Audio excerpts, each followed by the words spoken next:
En nombre del Padre, y del Hijo, y del Espíritu Santo. Amén. Primer domingo de Cuaresma. Comenzamos la Cuaresma. Hemos hablado del ayuno, del sacrificio que hay que hacer en la Cuaresma. Puede obrar prodigios, pero no milagros. Puede citar la Sagrada Escritura, pero no para el bien, sino para el mal. En el desierto, la verdad de la Sagrada Escritura fue empañada por los dardos que Satanás le arrojó a nuestro Señor Jesucristo. En las tentaciones en el desierto enfrentó a Jesús con sus textos, no para instruir, sino para engañar al mismo autor de la Sagrada Escritura, el Verbo de Dios. Vaya insolencia de parte del diablo pretender querer engañar a Jesucristo, el Hijo de Dios, el autor de la Sagrada Escritura, con textos de la Sagrada Escritura. Si tú eres el Hijo de Dios, que estas piedras se vuelvan panes, la primera tentación. Si tú eres el Hijo de Dios, échate abajo. Él dará órdenes a sus ángeles para que no tropiece tu pie con alguna piedra, segunda tentación. Y yo te daré todo esto si prosternándote me adoras. Tercera tentación. Desafortunadamente, usando de las Sagradas Escrituras, se convierte Satanás en ángel de luz para hacer creer que sus prodigios son verdaderos milagros. Son los engaños de Satanás para inducir a los justos a caer en sus trampas, señala San Ambrosio. Es decir, que el diablo nos puede tentar y nos tienta con lo bueno y con lo más excelso que pueda haber la palabra de Dios. Nos puede decir la palabra de Dios, pero para inducirnos al mal.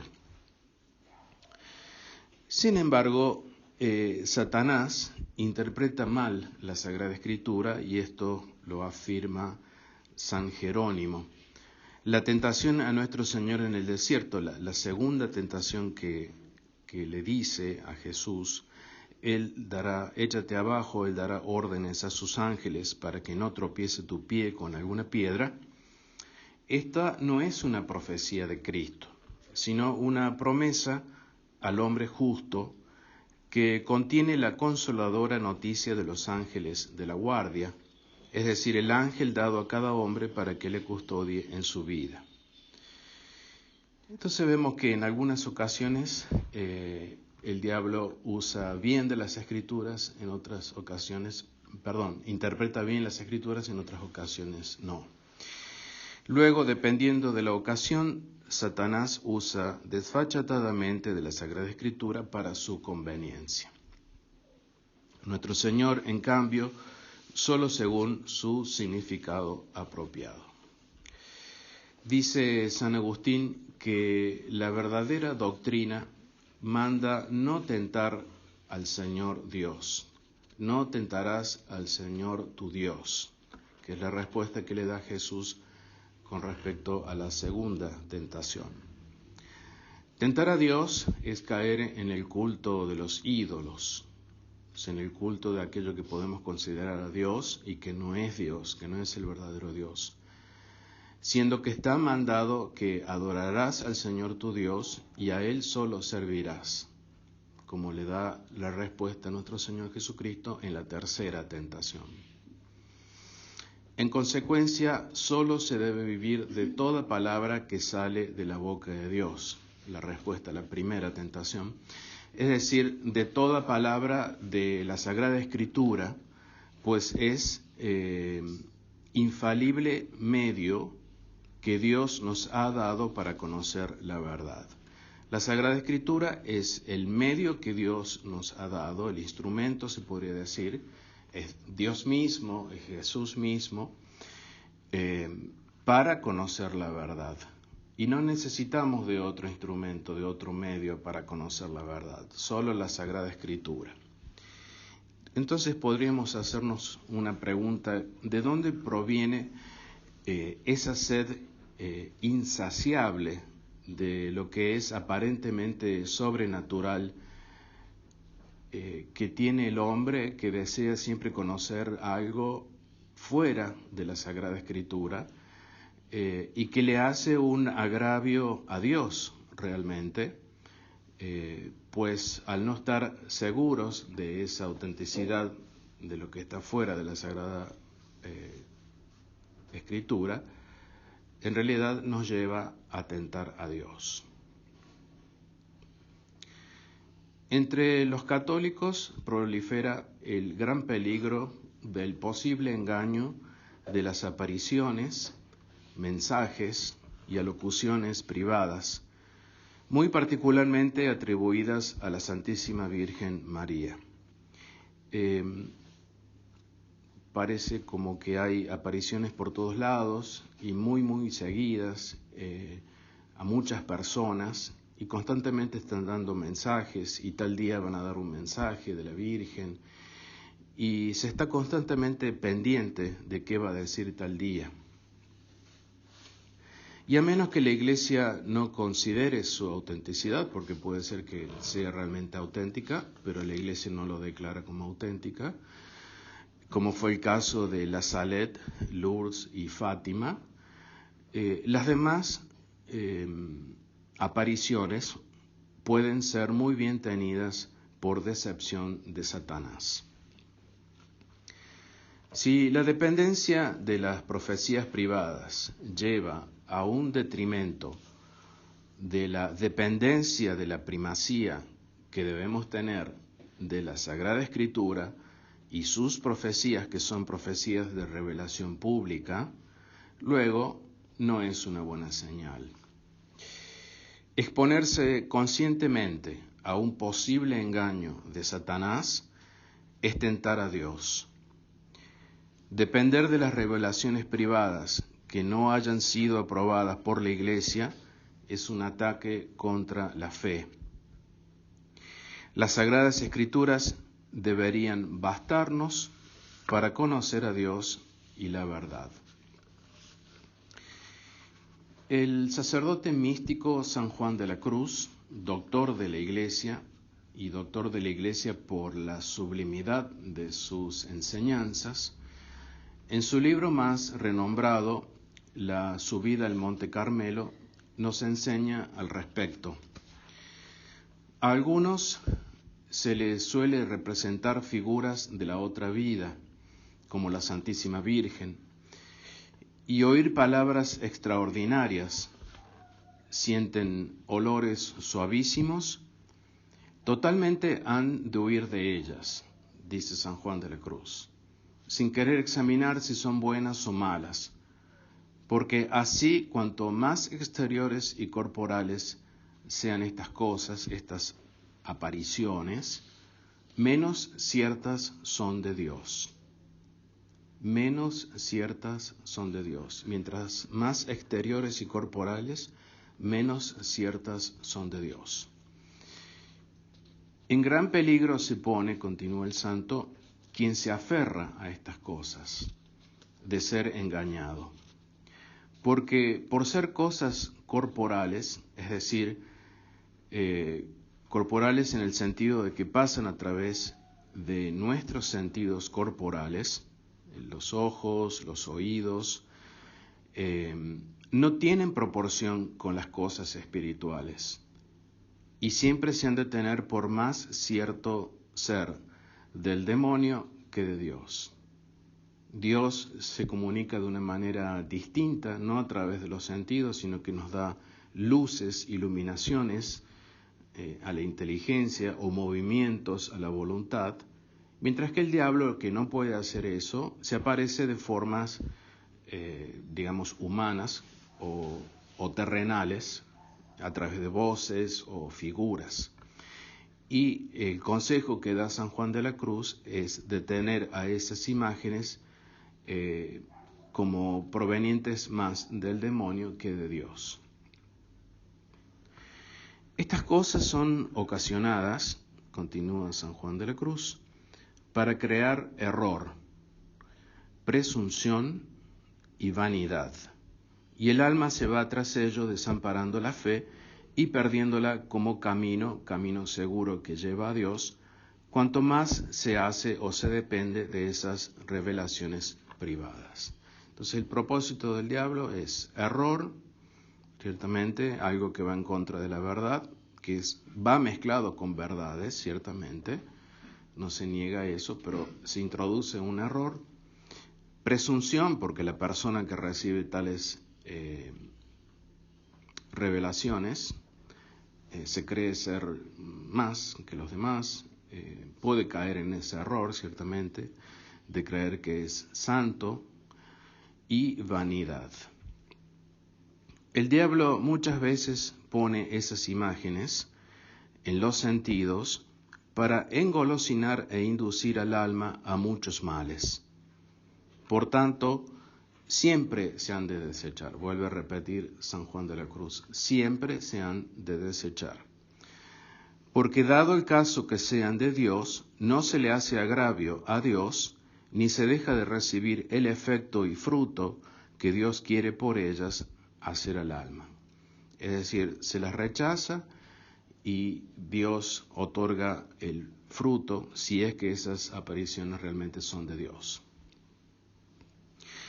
Quererlas admitir abre la puerta al demonio para que lo engañe, pues sabe él muy bien disimular y disfrazar de manera que se parezcan a las buenas apariciones, multiplicando las del demonio y cesando las de Dios. Se multiplican, las del demonio se multiplican y eso es un mal signo. No sé cuántas hay aquí en Argentina, hay muchísimas. Le gusta mucho al demonio el alma inclinada a las revelaciones, porque tiene él muchas ocasiones para meter mano y derogar la fe. Todo el propósito de estas apariciones es, en definitiva, que nosotros perdamos la fe.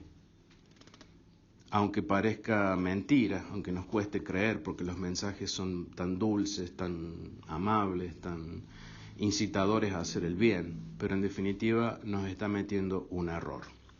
Bien, hasta aquí San Juan de la Cruz.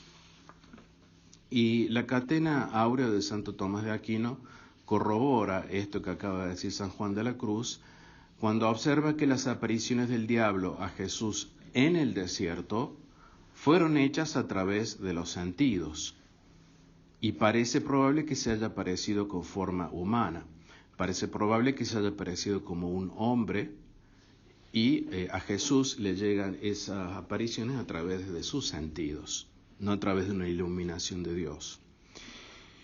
Igualmente, las revelaciones privadas son hechas a través de los sentidos, como ya dijo San Juan de la Cruz, y con forma y sonidos humanos, y a la vez citan a granel la Sagrada Escritura, como si supieran estas revelaciones privadas todas las Sagradas Escrituras, y como si dieran la propia o la verdadera interpretación que tienen.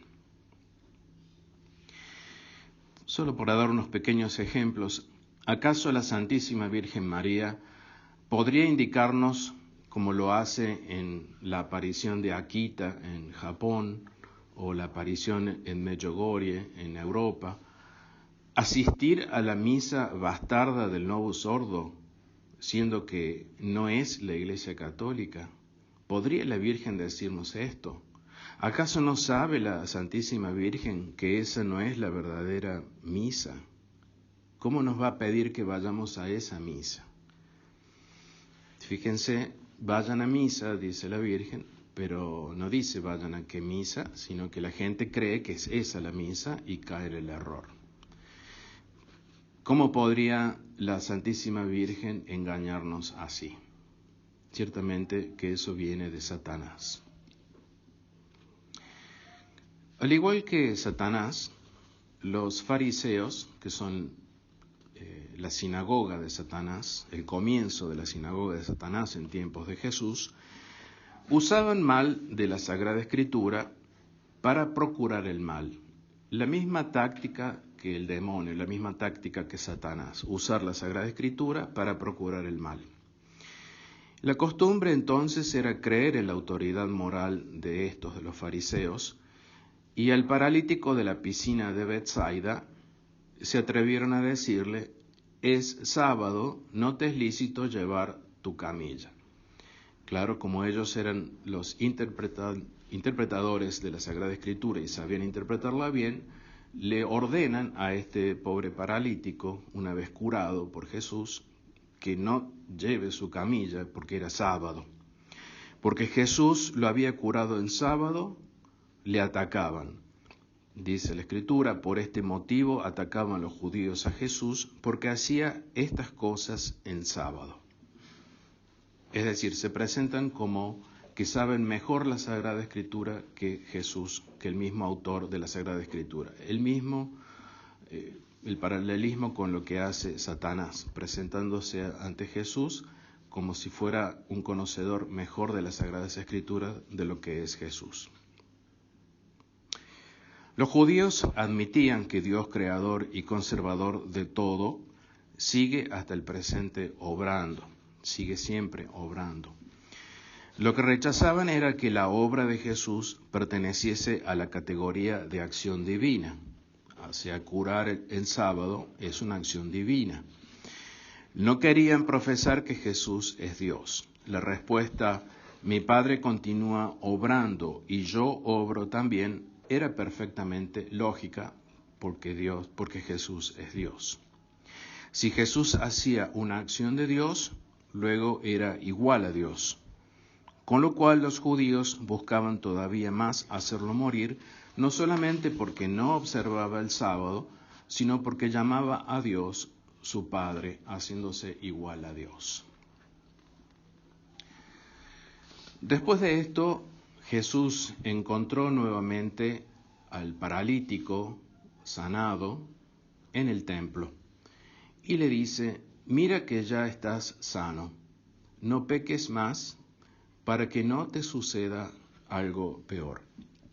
Dice San Juan Crisóstomo que el paralítico, después de haber sido curado, no se fue al mercado o al placer y la vanagloria. Se fue al templo, lo cual era una muy buena señal de su religiosidad. Una vez conocido Jesucristo, no se puede sino ir al templo. De más estaría decir que no se puede volver a la obstinación en el pecado.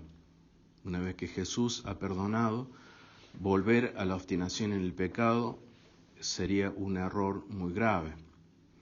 Es más, debemos alejarnos de la compañía de los malos, porque recibido el perdón de nuestros pecados, hemos dejado de ser el templo del demonio para volver a ser el templo del Espíritu Santo.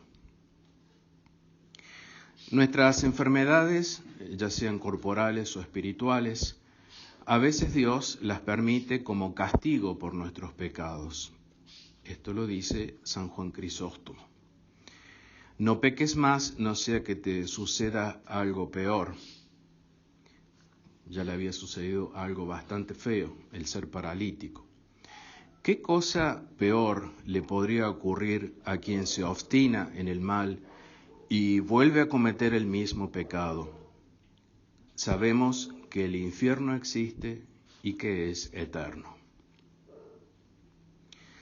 Después de haber tenido que soportar por muchos años su parálisis, un pesado castigo por sus pecados, ciertamente, si hubiera recaído en ellos, se habría hecho justamente merecedor de otro castigo más pesado aún, porque quien haya experimentado el castigo y no haya mejorado, demuestra la dureza de su corazón y el desprecio de Dios por su bondad, y como tal merece más grandes tormentos aún. Entonces, las recaídas en el pecado merecen más grandes tormentos aún. Si después de haber tentado a Dios, seguimos tentando a Dios, tremendo juicio y castigo nos vendrá. Quien conscientemente se expone a la seducción de las falacias de Satanás, a sus tentaciones, se hace cómplice del mal y por eso juicio y castigo. Particularmente los ministros, es decir, los sacerdotes de los que habla San Pablo en la epístola de hoy, a quienes exhorta a no dar ninguna ocasión de escándalo para que no sea vituperado el ministerio, lamentablemente el mal se impone a través de ellos, a través de quienes tendrían que hacer el bien, tal como promover una posibilidad de error, tal como una supuesta aparición de la Virgen, lo cual es un gran crimen, por el desprecio que se le hace a la Sagrada Escritura, así como el desprecio que le hicieron Satanás y los fariseos. Despreciaron las Sagradas Escrituras. Satanás en el desierto y los fariseos luego, en la vida pública de Jesús, desafiaron desvergonzadamente la soberanía de Dios sobre la creación y la fe, que es lo que profesa el liberalismo, negar la soberanía de Dios sobre la creación y la fe. Que estas piedras se vuelvan panes, negar la soberanía de Dios sobre la creación. Échate abajo, tentar a Dios, oponiéndose a la soberanía que Él tiene sobre la creación. Adórame, tentar a Dios con los ídolos. Es sábado, de nuevo, tentar o oponerse a la soberanía de Dios sobre la creación. Como una sucia atmósfera, la banda de Satanás impregna toda la sociedad. El modo de obrar es el engaño y el ocultamiento. Son los más entusiastas propagadores de la mentira y se llega a penalizar a quien se le oponga. Eso es lo que sucede hoy. Hay propagadores de la mentira y se penalizan a quienes se les oponga. No son puros conceptos ni seres fantásticos, sino verdaderos y palpables individuos que se consolidan en el mal. Triste señal es cuando la infección de esta atmósfera no es percibida por la fuerza de la costumbre de la mayor parte de los que la respiran. Aún al mundo de hoy le resulta casi imposible discernir la mentira de la verdad, y se sigue más la mentira que la verdad. Es decir, que ya ni siquiera importa esto, ni siquiera importa seguir la mentira, como tampoco importa la responsabilidad que la verdad y Dios exigen. Siguen tentando a Dios. Por eso Jesucristo les dice, no peques más, no sea que te suceda algo peor. Llama la atención que aún en Cuaresma la Iglesia no deja de proclamar la segunda venida de nuestro Señor Jesucristo. Se ha suprimido el aleluya durante todo el tiempo de la Cuaresma hasta que llegue el domingo de resurrección, pero en vez del aleluya se canta el alabado sea el Señor, el Rey de eterna gloria, nuestro Rey que vendrá a reinar después de su venida. Y el introito, la salmodia, el ofertorio y la comunión de la Santa Misa, toda la Santa Misa podríamos decir, nos ofrece el bellísimo Salmo 90 o 91 que desafortunadamente Satanás usó para tentar a nuestro Señor. Este salmo, ya lo hemos dicho, no es una profecía de Cristo, sino que es o sirve para el justo que sigue fielmente a Dios y se empeña en agradarle. Realmente un salmo bellísimo. Tú que te abrigas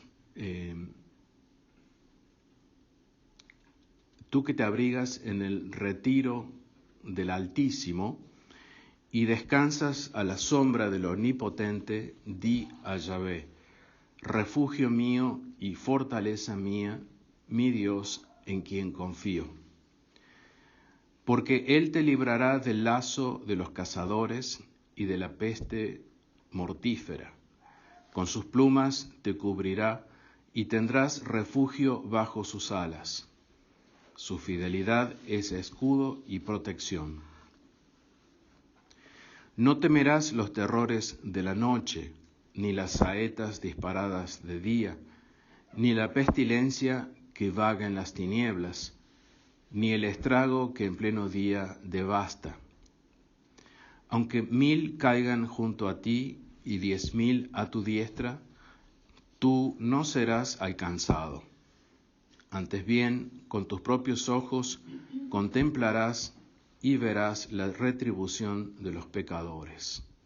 Pues dijiste a Yahvé, tú eres mi refugio, hiciste del Altísimo tu defensa. No te llegará el mal ni plaga alguna se aproximará a tu tienda, pues Él te ha encomendado a sus ángeles, para que te guarden en todos tus caminos. Ellos te llevarán en sus manos, no sea que lastimes tu pie contra una piedra. Caminarás sobre el áspid y el basilisco, hollarás al león y al dragón. Por cuanto Él se entregó a mí, yo lo preservaré, lo pondré en alto, porque conoció mi nombre, me invocará y le escucharé, estaré con Él en la tribulación, lo sacaré y lo honraré, lo saciaré de larga vida y le haré ver mi salvación. Hermosísimo poema, hermosísimo salmo que invita a tener confianza y a buscar constantemente a Dios, nuestro refugio, buscar constantemente en Él nuestra protección y a dedicarnos a Él solamente. Es el himno triunfal de los que tienen su confianza puesta en Dios. Y este salmo lo rezamos todos los domingos en las completas. Todos los sacerdotes rezan este salmo una vez por semana, todos los domingos en completas, o sea, hoy, esta noche. La lealtad de Dios, indefectible y protectora, nos defiende como un escudo, tanto de nosotros mismos, cuanto de Satanás y del mundo, contra las tremendas seducciones del error. A quien confía en Dios, Dios le da como un verdadero privilegio de esos que Él se complace en prodigar a sus amigos íntimos, sin que nadie pueda pedirle cuenta de sus preferencias. Y en la gran tribulación, señala el Salmo, será protegido, aunque caigan 1000 junto a ti y 10.000 a tu derecha, tú no serás alcanzado. Es una promesa que se le hace al justo. El acto de confianza en Dios es la única condición para tantos beneficios. La confianza en Dios y su conocimiento, el conocimiento de Dios, del cual proviene esa confianza, es lo que nos asegura estos privilegios, de que nos va a proteger incluso en los momentos más terribles de la gran tribulación. Conocer a Dios es conocer sus pensamientos, para lo cual Él nos ha dado su palabra, la Sagrada Escritura, donde nos muestra su corazón, su espíritu, su voluntad, su amor, sus hechos, sus promesas, y que nosotros no podemos despreciar recurriendo a artificios del diablo. Termina San Agustín diciendo, cuando te sientas atribulado, no temas ni quieras pensar que Dios no está contigo. Ten fe y Dios estará contigo en aquella hora de prueba. Si Él parece dormido para ti, es que en tu pecho la fe está dormida, porque Cristo vive en ti por la fe. En nombre del Padre, del Hijo y del Espíritu Santo. Amén.